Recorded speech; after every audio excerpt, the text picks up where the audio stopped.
So we have a situation where we have two-sided risk, and that means there's no risk-free path.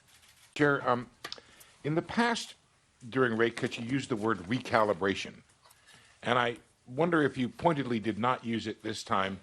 And in fact, when you said policy is not on a preset course, did you mean that as sort of the opposite of recalibration? Are we meeting to meeting, data point by data point? Are we in the process here of getting back to neutral?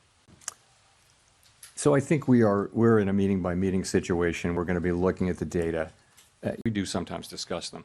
And so we always say we're not on a preset path, and we really mean that.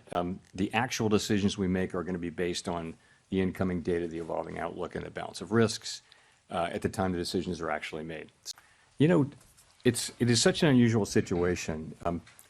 Ordinarily, when the labor market is weak, inflation is low. And when the labor market is really strong, that's when you got to be careful about inflation. So we have a situation where we have two-sided risk, and that means there's no risk-free path. And so it's quite a difficult situation for policymakers. And it's not at all surprising to me that you have a range of views. It's not so much about having different views for the path of the economy, but it's partly that. But it's also partly about what's the right thing to do in light of this, of the tension between the two goals. How do you weight them?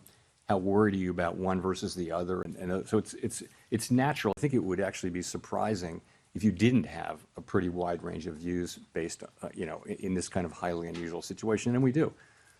We have a great discussion, and then we decide what to do, and we act. Understandable and natural in the current situation.